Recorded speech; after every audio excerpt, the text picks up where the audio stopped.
team mentality. But there's zero respect for the men in this room.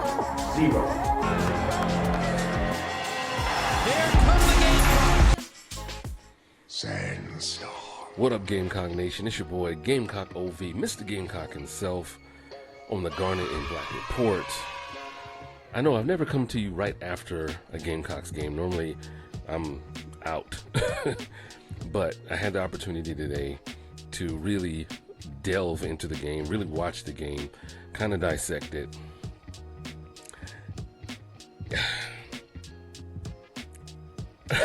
Even though I'm disappointed with the result, as a Gamecocks fan, I really wanted to win this game. We were in position to win this game.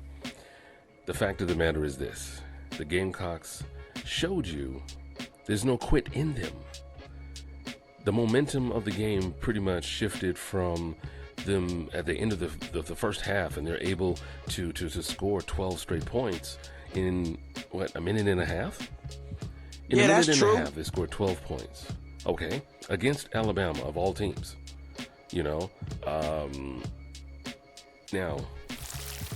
one could say, well, the end of the game is all that matters. The once the clock goes down to zero, blah blah blah blah blah. Vegas counted the Gamecocks out. What was it? 3 touchdowns, 4 touchdowns, whatever, something like that. They had Alabama winning big in this game, and we're picking it up here in the third quarter. Alabama's only up by 2 points. So was that defense from South Carolina, or was that just Alabama, just being inefficient? Combination of both, but I think it more or less had more to do with the defensive scheme of South Carolina. Kennard mainly impacting the game the way that he did. So we're going to just pick it up from here with Oklahoma, pretty much.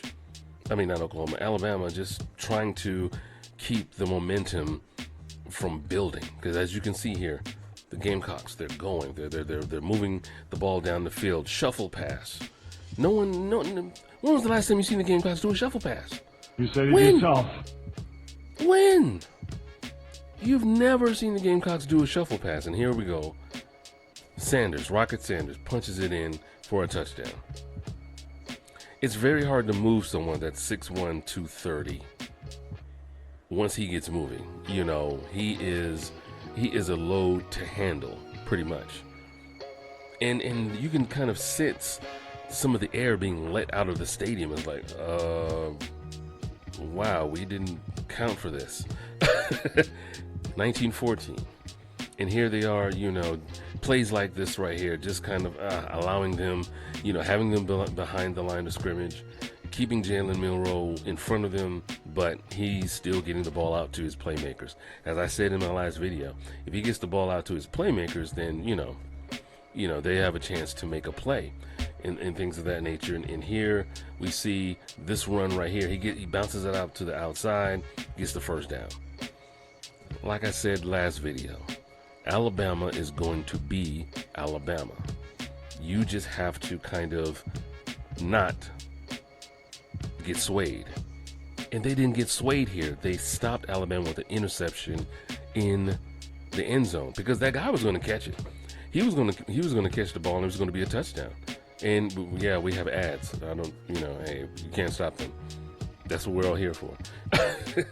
But the fact of the matter is, the South Carolina Gamecock defense stood up. They said, okay, you know what? We can't allow this to happen.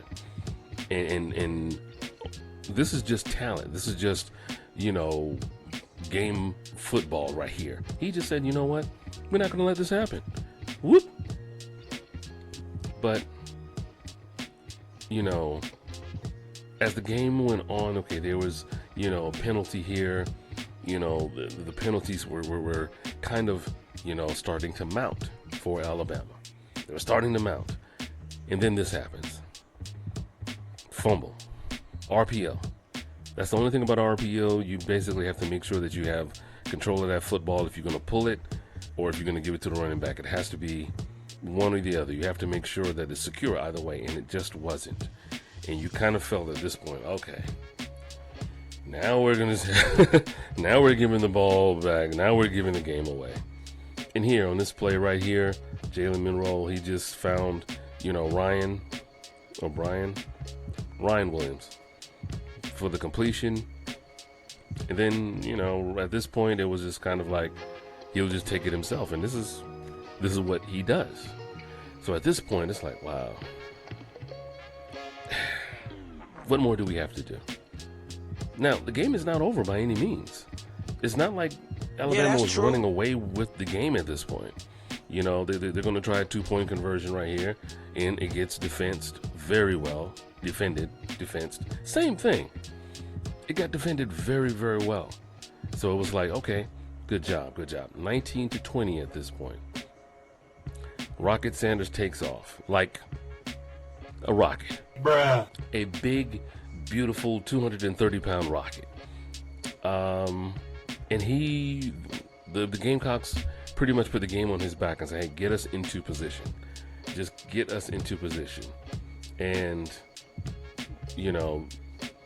Lenore Sellers makes a great pass right here.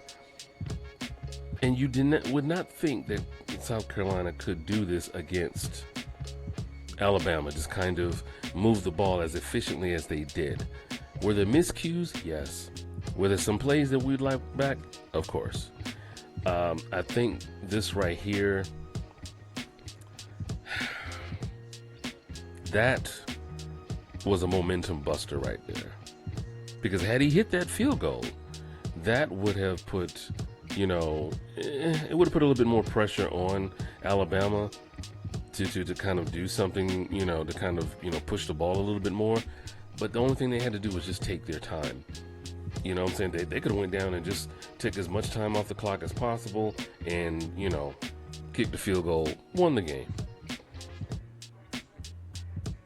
But then, I believe on this play right here, they keep getting first downs.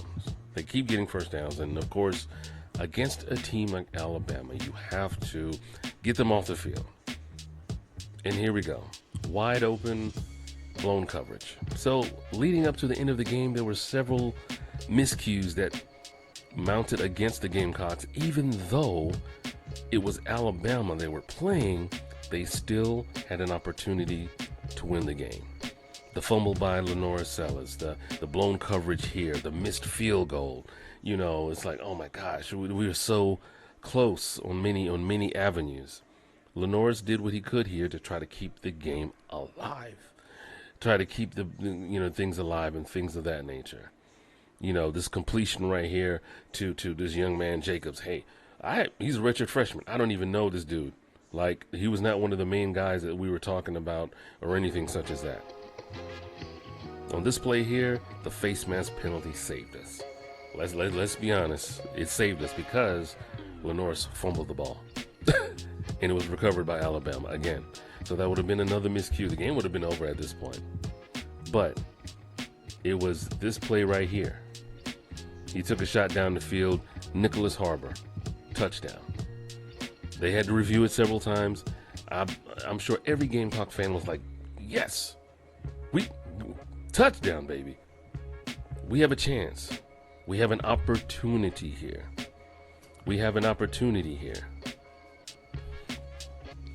We have an opportunity to kind of make sure that we, get as close as possible. Maybe if we get it into overtime, we keep the momentum on our side, right? I mean, hey, that's what I was thinking. But of course, I'm not exactly sure what this play was supposed to be, but it was just an errant throw. He overthrew his receiver, and he overthrew his receiver, and guess what? You know what? Game over. And I'm sitting there and I'm like, we had a chance, but we get the onside kick. A couple of seconds later, I believe if there was more time available, we would have been able to mount something. I really think that if there was a little bit more time, they could have subtly went down the field, maybe come up with a different play or something, you know, to try to get this ball. Because, I mean, everything was there. The stars were aligning for the Gamecocks to win this game. But, you know, those miscues and things of that nature just played too much of a factor. But all in all, I'm very proud of the Gamecocks. I'm proud of the way they played. I'm proud of the way that no matter what type of underdog mantra or mentality that they have, they continue to fight. No matter how Vegas looks at them, no matter what the media thinks of them or anything such as that, they always will fight. So shout out to Shane Beamer and the South Carolina Football Gamecocks. Thank you for tuning in to the Garnet and Black Report. Again, definitely hit that subscribe if you want to stay tuned for more Gamecock content. I'm excited. I'm excited to see exactly what we can do against Oklahoma. I'm gonna try to catch that Oklahoma-Texas game just to kind of get a snippet, if you will, of who the Gamecocks will be facing next week in Norman, Oklahoma. So thank you for tuning in, and as always, stay cocky. This is a culture built on love, man.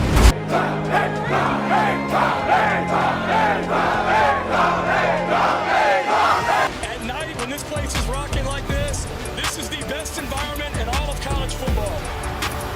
Welcome back